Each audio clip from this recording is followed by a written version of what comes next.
C'est l'heure de la confrontation, en tout cas du débat dans cette émission. Alors, troisième lecture à l'Assemblée, retour du texte de la loi bioéthique, dont l'article 1er propose l'ouverture de la PMA aux femmes seules et aux couples de femmes. Évidemment, une question qui divise le monde politique, même si, on l'a vu dans un sondage ce matin, même si elle est majoritairement acceptée par les Français. Désormais, on le voit, 67% des Français sont favorables à la PMA pour les couples de femmes.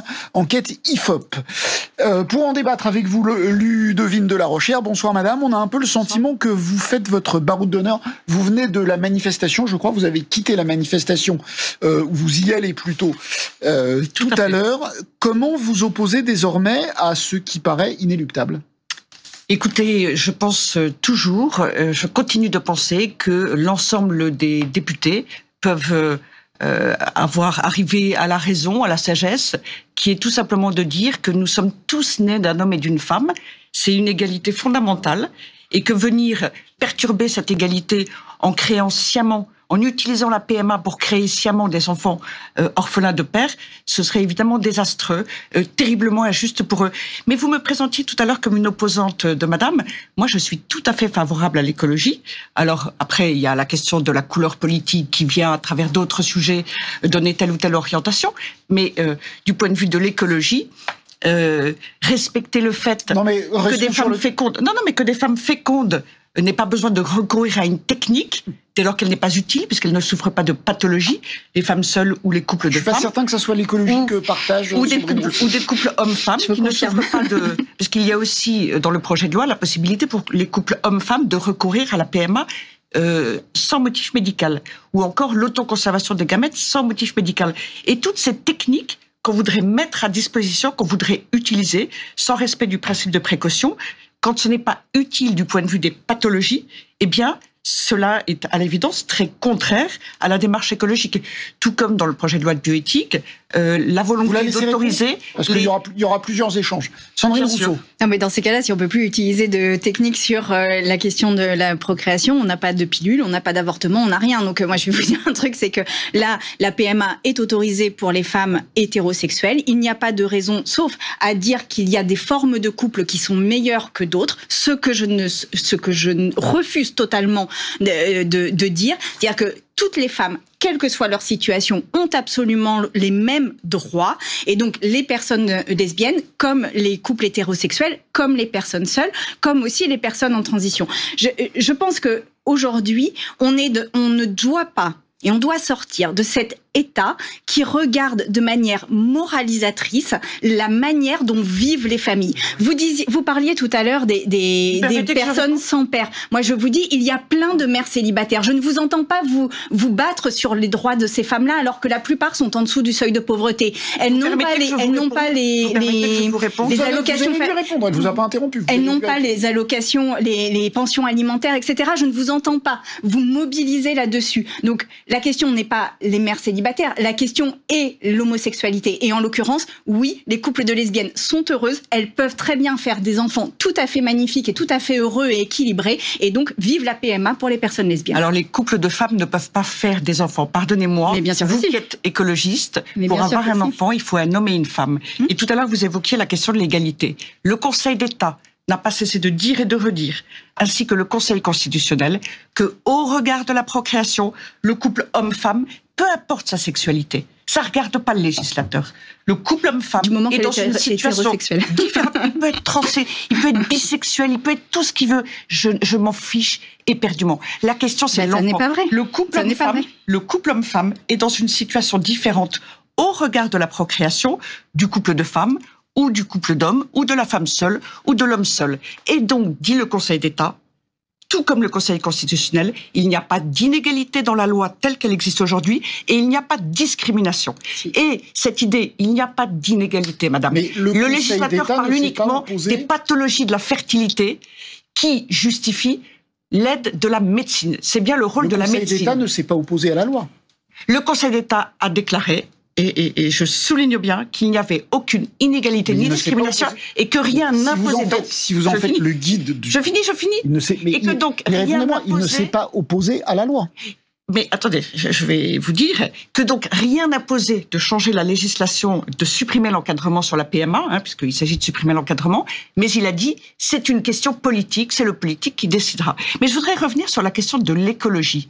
Vous parliez... C'est pas une question écologique, pardon, mais non. Non. Ça ne préserve pas la planète. Vous mettez la priorité sur les désirs individuels de tel ou tel que la médecine sera chargée de réaliser. Ce ne sont pas des désirs individuels, ce sont des désirs de fondation d'une famille. Mais on ne fonde pas une famille sans un homme et une femme, madame. Mais on fonde toutes les familles possibles. On fonde toutes les familles possibles. Les enfants ont le droit et le besoin, dans la mesure du possible, il y a les aléas de la vie, d'être élevés et de connaître leur père et leur mère, ce dont ils sont nés, ce dont ils sont... Mais ça, c'est autre chose. Ça, c'est l'anonymat des dons. Ça, c'est une autre question. Non, c'est pas une autre question. Si. Un dossier, ça ne fait pas un père. Et moi, je suis stupéfaite, mais je vous le dis très sincèrement, sans polémiquer, je suis stupéfaite que la plupart, pas tous, mais que la plupart des écologistes soient favorables à la PMA sans père, favorables à la GPA et favorables à une filiation fictive qui mettrait 2 femmes et pas d'hommes dans la filiation d'un enfant. Mais je vais même encore vous choquer davantage, c'est que les écologistes sont pour la contraception, que les écologistes sont pour l'avortement, que les écologistes...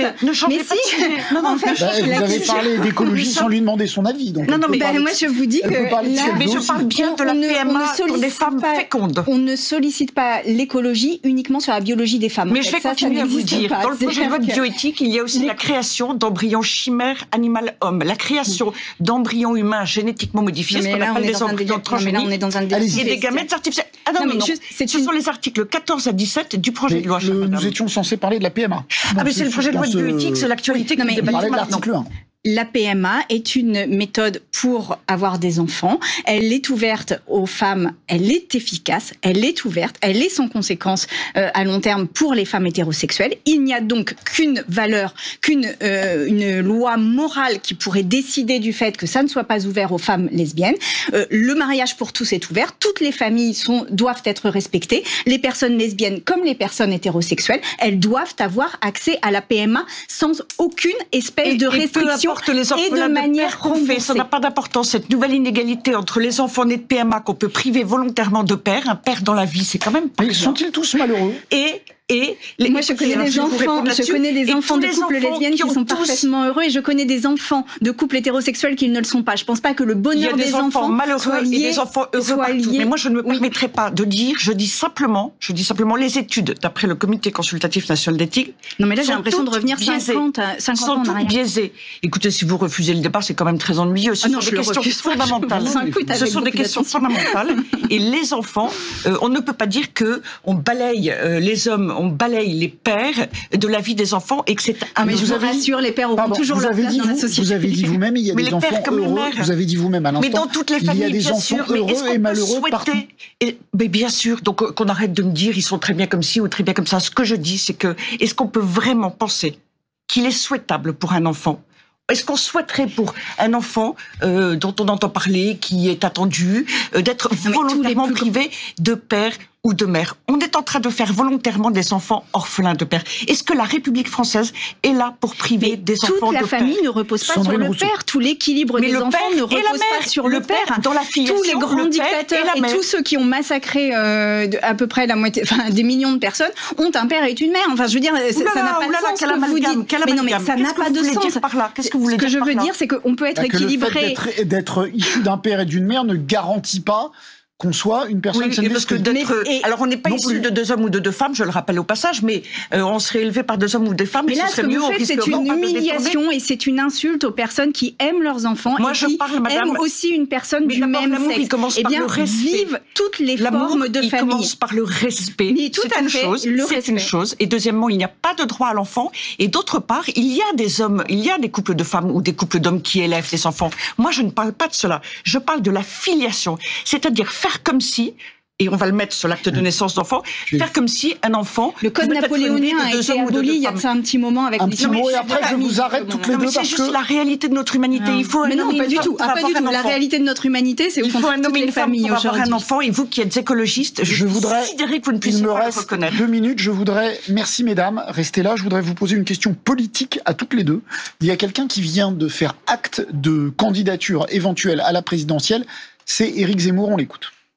Ils ne comprennent pas ce qu'il se passe.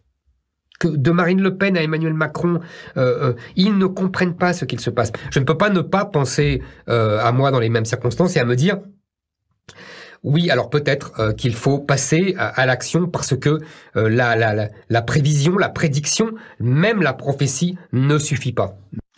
Ludovine de la Rochère, je vais vous poser une question politique. Éric Zemmour défend des positions qui sont beaucoup plus proches des vôtres que ne le fait Marine Le Pen, par exemple, qui a évolué sur ces affaires de société. Est-ce que Éric Zemmour pourrait être votre candidat à l'élection présidentielle? Alors, je vais vous répondre en soulignant une chose. Je dis que tous les enfants naissent d'un homme et d'une femme, qu'ils ont tous besoin et le droit de les connaître, donc d'avoir un père et une mère. Mais vous allez voir pourquoi je dis ça. Éric Zemmour est né d'un homme et d'une femme. Non, ce qui est très intéressant, c'est que du coup, on s'imagine que je suis conservatrice, alors que ce que je dis, c'est juste le bon sens, le sens commun le plus simple. D'accord, donc je vous dis, Zemmour qui défend des positions proches des vôtres, est-il votre candidat? Je ne vais pas parler de conservatrice.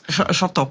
Écoutez, dans ce sens-là, pourquoi pas? Je ne me suis jamais posé la question jusqu'à présent. Mais cela étant dit, vous savez, encore une fois, ce que je défends, c'est transversal à tous les partis politiques, c'est transversal à oui, mais il se trouve que tous les partis politiques ne le défendent pas et que Éric Zemmour le défend. Mais il se trouve aussi que plusieurs partis politiques le défendent, ou surtout, ils sont souvent divisés. J'évoquais à l'instant les divisions parmi les écologistes. Certains, comme Émeric Caron, par exemple, reconnaissent tout à fait que dans la filiation d'un enfant, il y a un homme et une femme. Il vous reste 30 secondes, si vous le souhaitez, pour une réaction à la candidature d'Éric Zemmour. Éventuelle. Dire que, voilà, il s'inscrit sans doute dans la lignée d'autres dirigeants qu'on a vu apparaître dans le monde, type Bolsonaro, Trump, etc., qu'à chaque fois ça a mené le pire et qu'on n'est pas obligé de passer par cette case-là pour avoir le meilleur après, et que en l'occurrence là on est face à une personne qui a été condamnée pour des propos qui sont condamnables par la loi, racistes, et donc et il est par ailleurs accusé par d'autres femmes. Enfin bon, je veux dire, la démocratie française mérite mieux que Éric Zemmour. Eh bien, c'était le mot de la fin, parfaitement dans les temps. Merci à vous pour ce débat animé mais courtois.